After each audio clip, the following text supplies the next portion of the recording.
दिनांक 5 फरवरी 2019 समय शाम के लगभग 4:30 बजे के आसपास एक व्यक्ति काफ़ी बुरी तरीके से बदहवास हालत में अपने घर से रोड की तरफ निकलता है। दरअसल उस व्यक्ति के बदन पर जितने भी कपड़े थे, सारे कपड़ों पर पूरी तरह से खून से सराबोर था।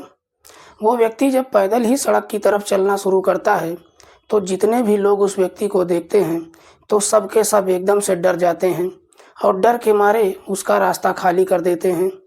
वो व्यक्ति पैदल ही चलकर पास के थाने में जाता है, लेकिन वो व्यक्ति जैसे ही थाने में पहुंचता है, तो थाने में जितने भी पुलिस वाले मौजूद थे, उस व्यक्ति को जब ऐसी हालत में देखते हैं, तो पुलिस वाले भी उसको देखकर एकदम से घबरा जाते हैं।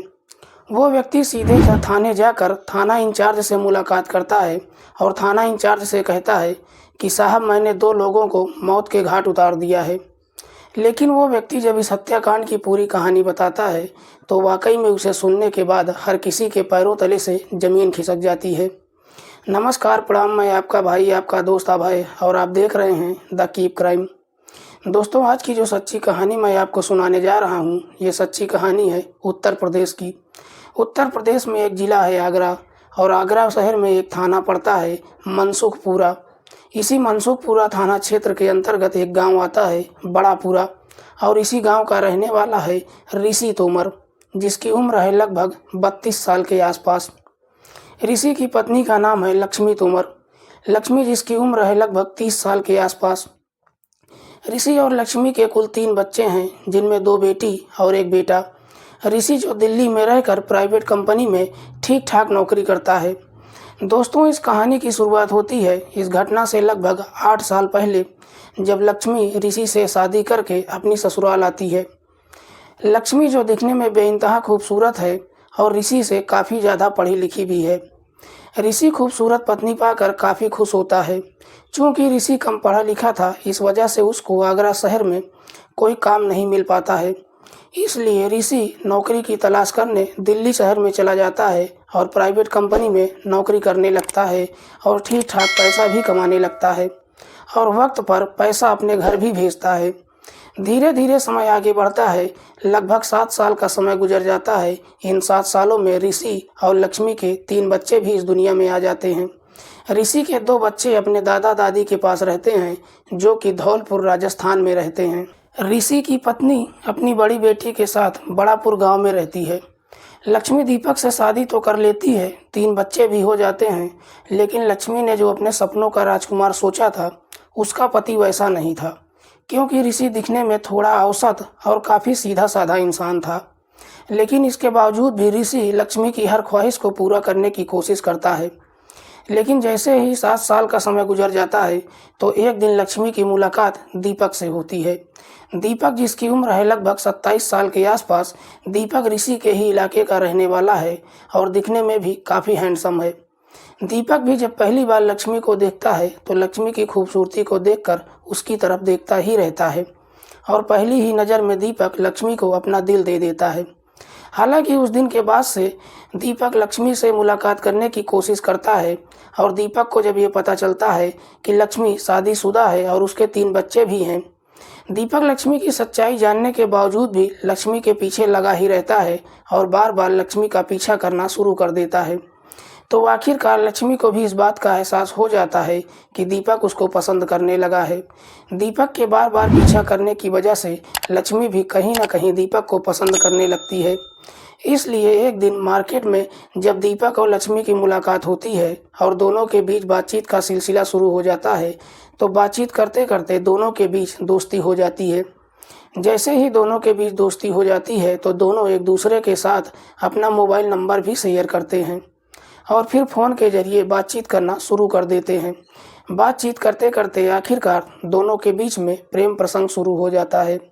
दीपक और लक्ष्मी के बीच जब प्रेम प्रसंग शुरू हो जाता है, तो उसके बाद से लक्ष्मी दीपक से मुलाकात करने के लिए उसको अपने घर में ही बुलाने लगती है।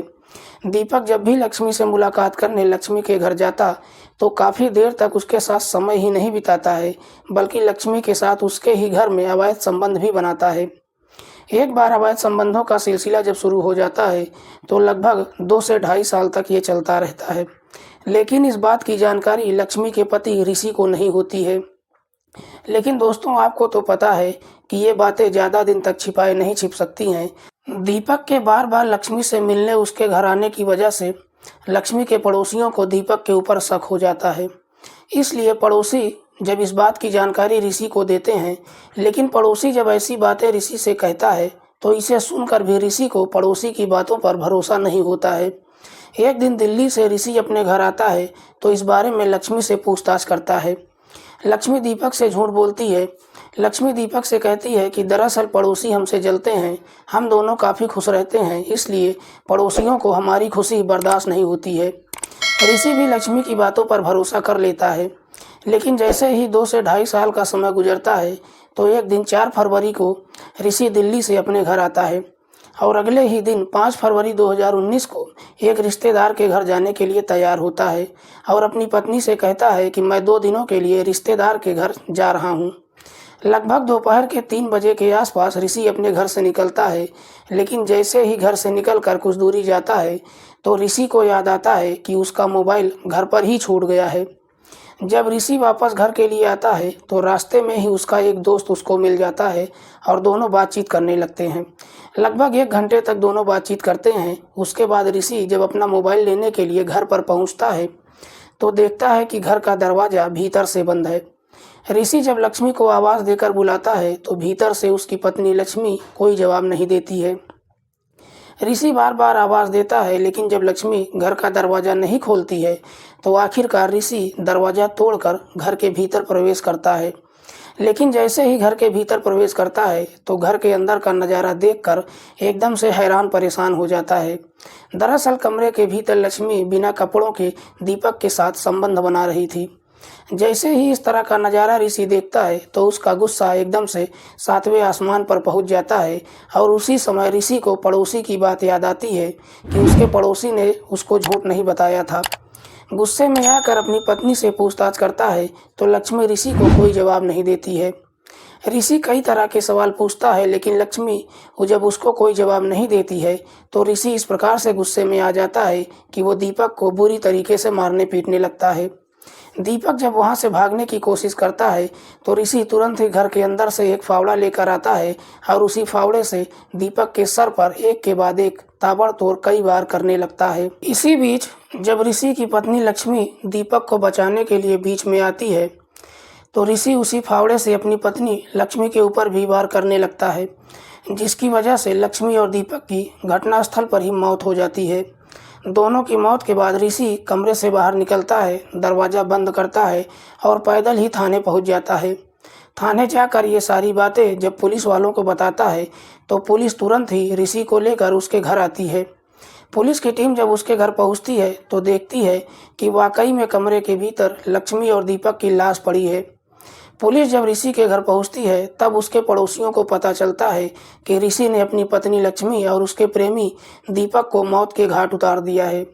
दीपक की लाश को देखने के बाद पुलिस इस बात की जानकारी दीपक के माता पिता को देती है। दीपक के घर वालों को जैसे ही इस बात की जानकारी होती है तो सब के सब रोते बिलखते हुए घटनास्थल पर पहुंचते हैं। पुलिस जब इस हत्या की पूरी कहानी दीपक के चाचा को बताती है तो दीपक के चाचा कहते हैं कि ऋषि झूठ बोल रहा है, क्योंकि दीपक ऋषि के घर नहीं गया था, बल्कि ऋषि ने ही दीपक को फ़ोन करके अपने घर बुलाया था। पुलिस सबसे पहले लक्ष्मी और दीपक की लाश को अपने कब्जे में लेकर पोस्टमार्टम के लिए भेज देती है। पोस्टमार्टम के बाद दीपक की लाश को उसके घर वालों के हवाले कर देती है, लेकिन लक्ष्मी की लाश को जब उसके घर वालों को सौंपती है तो लक्ष्मी के घर वाले उसकी लाश लेने से साफ इनकार कर देते हैं। इसलिए पुलिस खुद ही लक्ष्मी का अंतिम संस्कार करवाती है और दीपक के चाचा की तहरीर पर ऋषि के ऊपर मुकदमा दर्ज करके उसको गंभीर धाराओं में जेल भेज देती है। दोस्तों, आज की कहानी सुनाने का उद्देश्य किसी को परेशान करना नहीं है, किसी की भावनाओं को आहत करना नहीं है। हमारा उद्देश्य समाज में हो रहे अपराध के प्रति आपको जागरूक करना है। मिलते हैं किसी और सच्ची कहानी के साथ, तब तक के लिए नमस्कार, जय हिंद।